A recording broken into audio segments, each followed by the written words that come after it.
भाजपा से ज़्यादा नहीं है परिवारवाद। बोलते हैं ना कि बोलने से पहले अपने अंदर भी झांक लेना चाहिए कि अपने दामन में कितना छेद है। मन से गिरिराज सिंह भाषण देते हैं और गिरिराज सिंह जी बोलते हैं कि जो बाबरी मस्जिद पश्चिम बंगाल में बनाया जा रहा है, अगर हमारी सरकार बनती है तो वहाँ भी ध्वस्त किया जाएगा। जिस तरीका से अयोध्या में ध्वस्त किया गया है, पश्चिम बंगाल में भी बाबरी मस्जिद को ध्वस्त किया जाएगा। जहन्नुम में देश की बेटी क्यों जाएगी? देश की बेटी जहन्नुम में क्यों जाएगी? जहन्नुम में तो जाना चाहिए गिरिराज सिंह को। पहले बोले थे, उसके बाद नहीं, नहीं का कोई प्रूफ है तो दिखा दीजिए नसीमा जमाल को कि कहाँ बोले हैं। जेडीयू की नेत्री वाली कह रही हैं लोग कि पिता समाज के इस तरह खींच दिए, तो बेटी समाज के देश की बेटी से माफी मांग ले नीतीश कुमार। बिहार की बेटियां उन्हीं के शासनकाल में आगे बढ़ी है ना अभी तक। अच्छा, नमस्कार, मैं अजीत कुमार, आप देख रहे हैं डिजिटल दस्तक। भाजपा के राष्ट्रीय कार्यकारी अध्यक्ष बनाए जाने के बाद नितिन नवीन जी कल पहली बार बिहार दौरा पे आए थे। अमन से राजद नेता तेजस्वी यादव को ढूंढ रहे थे। इसी क्रम में हमसे बात करने के लिए राजद की प्रवक्ता नसीमा जमाल जी हैं, इनसे बात करेंगे। क्या कहिएगा मैम, कल भाजपा के राष्ट्रीय कार्यकारिणी अध्यक्ष पटना आते हैं और आपके नेता को मन से ढूंढ रहे हैं, इसलिए खोज रहे होंगे कि तेजस्वी प्रसाद यादव जी से सीखना होगा उनको, क्योंकि उनको आता क्या है और तेजस्वी जी के अंदर वो काबिलियत भरा है। क्यों मतलब बोलते ना, वो काबिलियत हर चीज़ उनके अंदर भरा है, ये आप जान जाइए। तो उनसे सीखना होगा, तब वो खोज रहे हैं तेजस्वी जी को।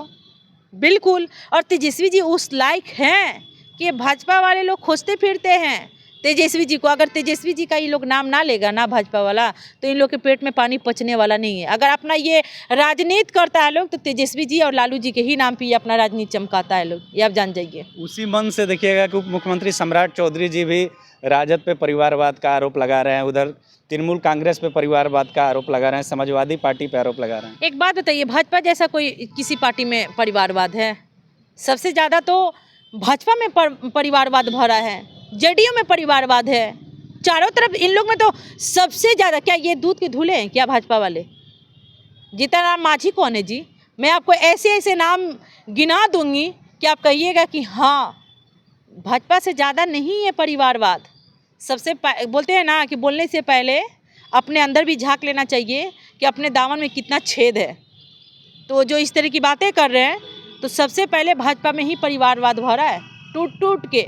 उसी मन से गिरिराज सिंह भाषण देते हैं और गिरिराज सिंह जी बोलते हैं कि जो बाबरी मस्जिद पश्चिम बंगाल में बनाया जा रहा है, अगर हमारी सरकार बनती है तो वहाँ भी ध्वस्त किया जाएगा। जिस तरीका से अयोध्या में ध्वस्त किया गया है, पश्चिम बंगाल में भी बाबरी मस्जिद को ध्वस्त किया जाएगा। एक बात बता रहे हैं, ये गिरिराज सिंह वही ना जो इनके क्षेत्र में काला झंडा लेके दिखाया गया था, वही गिरिराज सिंह ना। और बाबरी मस्जिद की बातें कर रहे हैं, तो बाबरी मस्जिद के पिलर में जरा हाथ तो लगा के देखे। ये नसीमा जमाल कह रही है, हाथ तो लगा के देखे, एक उंगली से तो टच करके दिखे।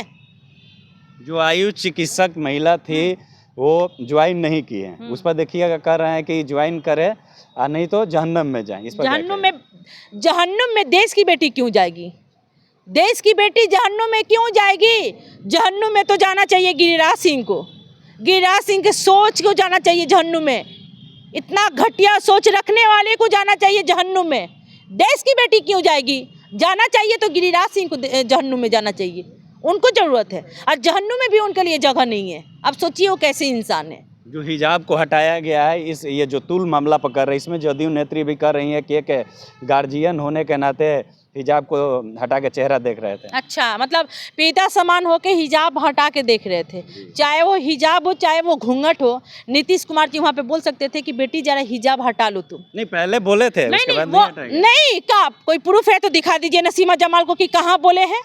आप दिखा दीजिए नसीमा जमाल को कि हाँ बोले हैं। आप देखें, ये हिजाब है, ये लगाए हैं। अगर वो बोलती तो वो बेटी ऐसे हटा सकती थी, और ऐसे खींच देना ये क्या है जी? अगर पिता सम्मान सोच के अगर इस तरह की है तो ठीक है, बेटी समझ के देश के बेटी से माफ़ी मांग लीजिए। मैं वही जेडीयू की नेत्री से कहना चाहूँगी कि पिता समझ के, ये जेडीयू की नेत्री वाली कह रही हैं लोग कि पिता समझ के इस तरह खींच दिए, तो बेटी समझ के देश की बेटी से माफ़ी मांग ले नीतीश कुमार जी। माफ़ी मांगना होगा उनको, चाहे वो घूंघट हो चाहे वो हिजाब हो। महिला बिल्कुल बर्दाश्त नहीं करेगी, महिला चुप नहीं रहेगी, और उनको माफ़ी मांगना होगा, या तो इस्तीफा दे के वो हट जाए।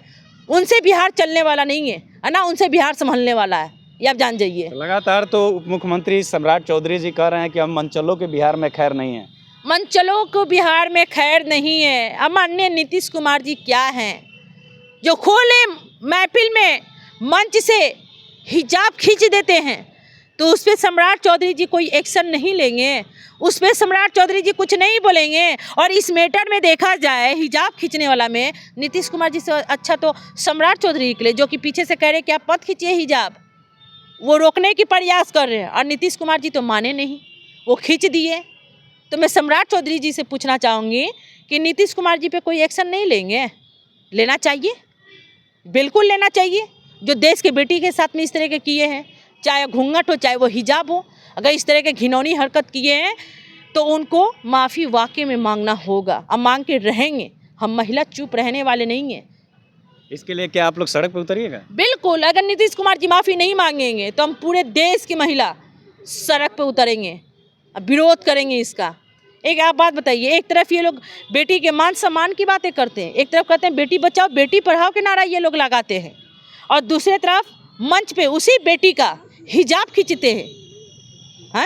एक बात बताइए, इतना सोच नीच हरकत करने वाले इंसान, कितना गलत बात है।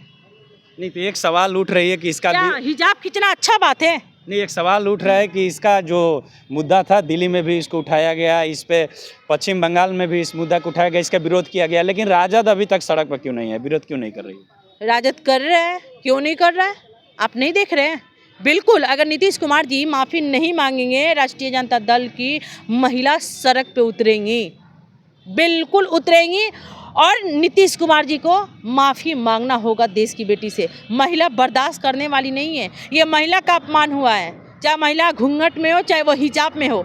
माननीय नीतीश कुमार जी खींचने वाले होते हैं कौन? अगर हिजाब हटाना होता है, चाहे घूंघट हटाना होता है, तो अपने शौहर के मर्जी से।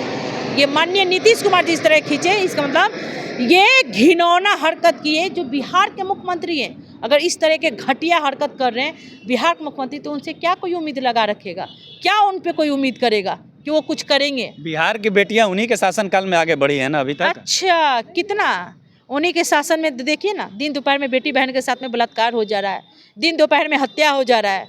कौन बेटी आगे बढ़ी है? जो विद्यालय जा रही है, पढ़ने जा रही है, साइकिल पोशाक सब योजना का लाभ ले रही हैं। अच्छा, कहने का मतलब कि बेटी लाभ ले रही है, उसी से आप मतलब मंच पे बेटी का हिजाब खींच दीजिएगा? उसी से आप एक तरफ अगर बेटी का मान सम्मान दे रहे हैं तो इसका मतलब क्या बेटी का आप हिजाब खींच लीजिएगा, बेटी का घूंघट हटा दीजिएगा, बेटी को पकड़ लीजिएगा, बेटी के बारे में भद्दी भद्दी बातें बोलिएगा, महिलाओं के बारे में सदन में भद्दी भद्दी गाली दीजिएगा? इसका मतलब यही होता है, यही मान सम्मान देते हैं नीतीश कुमार जी? राजद नेत्री नसीमा जमाल जी थी, इनका साफ तौर पे कहना था कि हिजाब मामले में नीतीश कुमार जी को देश की बेटियों से माफ़ी मांगना होगा। पूरी बातों को आप सुने, ये बात कैसी लगी आप अपनी प्रतिक्रिया कमेंट बॉक्स में दें। धन्यवाद।